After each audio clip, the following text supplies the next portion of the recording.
Hello, ladies and gentlemen. What is up? It's your boy Spooky Noodles, and today I have book mail 302, I think. I don't really count these things. I just kind of, whatever the last video was, is what I titled the video. But anyways, I got some books today, and you bet it's a good book haul today. Very good book haul today. So first, we have Slaughterhouse Moan by Daniel J. Volpe. Now, my copy is signed. Yeah, oink oink, motherfucker. Slaughterhouse Moan by Daniel J. Volpe is the book I'm currently reading.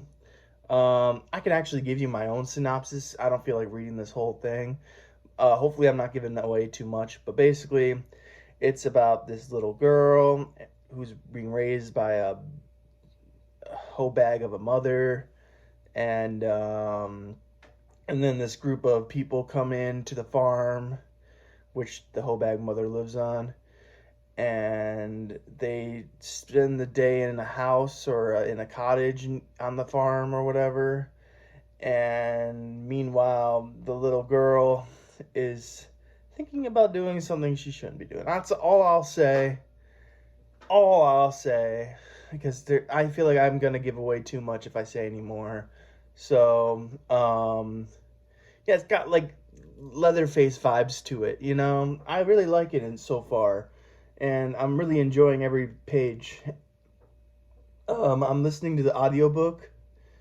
And it's going by very fast. So I'm looking very forward to finishing this book very soon. I have like maybe less than an hour left in the book. So yeah.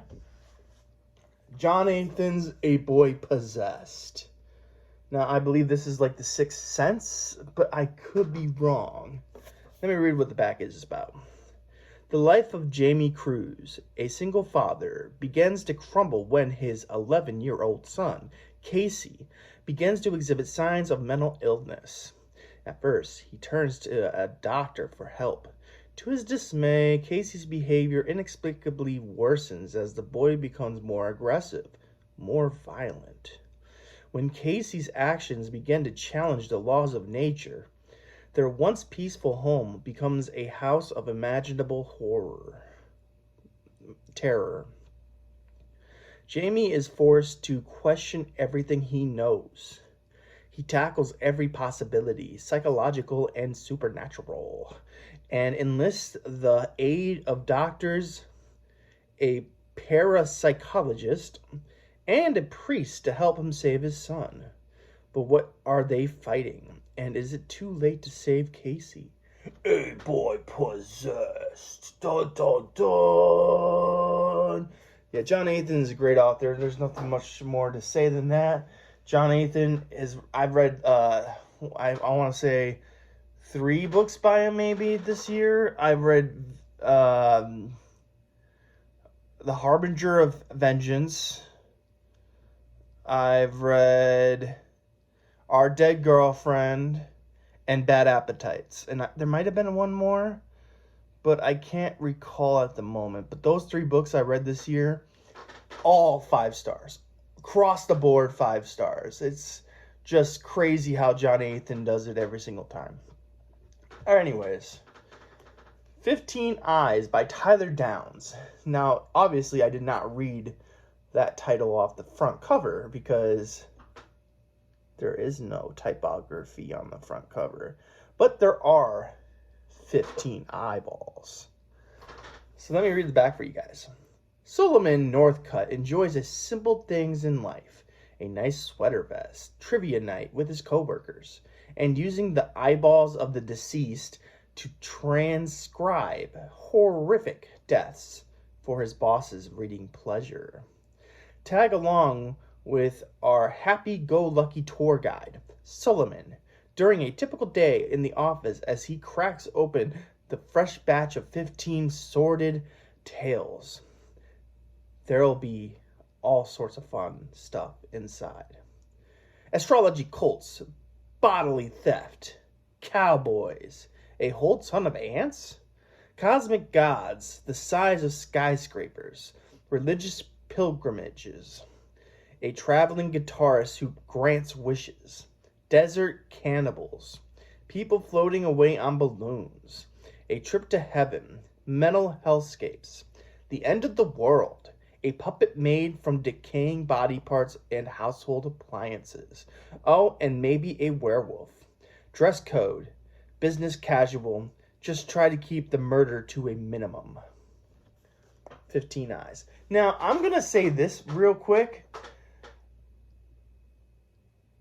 I thought this was going to be a little bit more of a, like, the cover makes me scream like a Clive Barker type book. But this kind of feels more upbeat, if you will. Because this cover makes me feel dread, you know? But that's besides the point. I think it's still going to be a very good book. Can't wait to read it. I will admit it's a cover buy. Now, this isn't a cover buy. Alien Horrors 2 by Tim Curran. I read the first one.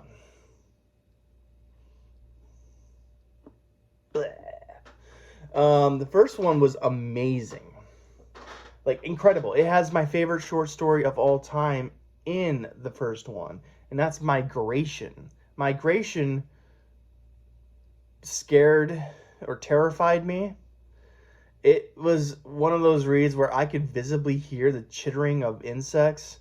And I could hear them crawling on the walls and stuff. And I was very, very, very kind of... Ugh. But anyways, I'll read the back, I guess. It's a short story collection of alien horrors, though. What else do you need to know? But I'll read the back. The future is not just grim. It's cursed. Beyond the stars, hell waits. On dead planets, primeval worlds, and in the deranged spaces in between, there are alien horrors. From the hunting grounds of an apex alien predator to abductees that are kept alive as food for a rare monstrous being. From a starship where a hellborn extraterrestrial hunts the crew down one by one for sport to an alien death camp where men and women are used as guinea pigs in horrific experiments. Man has finally reached the stars. And it's nightmare beyond imagining.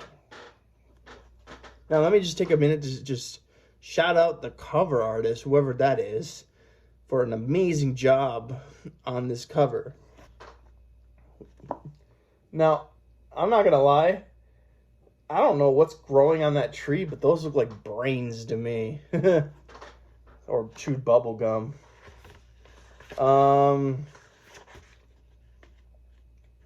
Yeah, so this one has hunting grounds, mausoleum, the scree, the soft ones, mice, life form, slithered, hellscape, tentacled. I don't know if I said that right. When Yigarath comes, or yeah, whatever. Sand trap, tomb on a dead moon, host, and death camp. Those are the stories. I'm very excited to read this sucker. Might read it sooner than rather than later. I don't know. And then lastly, but definitely not leastly, we got this one. What's it called again? Don't Get Blood in My House. Art and novel by Matthew King. And as the bottom, it says, laughs, love, queer, and fear. Love the cover, by the way. 4 killers meet at a dinner party. But what do they find? Friends? Murder? Love? This horror-themed romantic comedy reveals relatable killers with lovable quirks whose amusing banter is playful and thought-provoking. Tackling issues like gender identity, discrimination, and feminism, each peek into their minds will show why killers are people too. Debatable. Delightfully absurd and unfiltered personalities shine bright in this dark and heartfelt story about life, its struggles, and making best of a spooky night. So what's stopping you? 4 killers? I'm sure they're delightfully pleasant people. You might even fall in love. Just don't fall 6 feet under. Dun, dun, dun. Yep, gonna read this one fairly soon. Oh, I forgot to tell you how many pages all these books come in at. This book comes in at...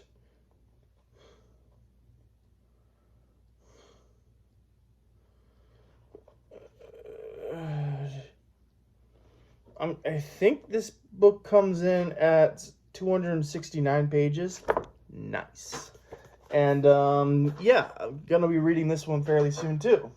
So those are the books. Now, I don't like doing this very often and talking about like which books I'm most excited about, because I got a signed book here.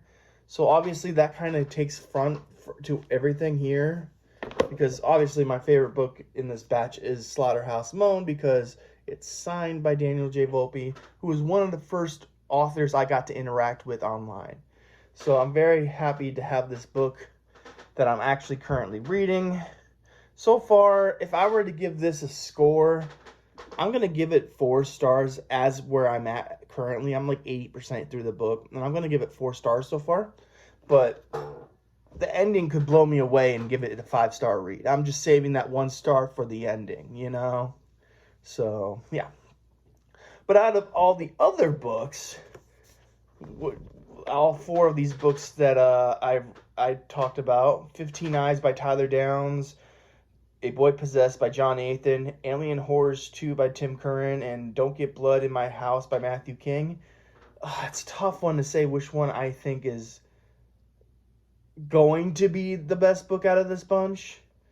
But I'm going to be honest with you, I haven't read 15 Eyes by Tyler Downs. In fact, I haven't read anything by Tyler Downs. John Nathan I have read before, but this book could... I don't know. Who knows? I mean, John Nathan has never steered me wrong. And then Matthew King is a new-to-me author, so I have no idea what to expect from them. But I will say, I read the first Alien Horrors, and it blew me away. So I'm going to have to give it to this book for my most anticipated book out of these 4 books. Alien Horrors 2 sounds so much fun to me, and I'm going to be reading it soon. That's all I have to say. I have been writing a lot lately. I'm 20,000 words into my novella. I don't know what it is right now. It's not a novella yet, but it's gonna be something soon. I need to get going with the story, because right now it's slogging. But, you know, it is what it is. You write at your own pace and stuff. But, yeah, it's going well so far. It's a bowling alley alien story. That's all I'll say. All right, have a great day, guys. I hope you have a great day. Hope you have a spooky night. I'll catch you in the next video. Deuces.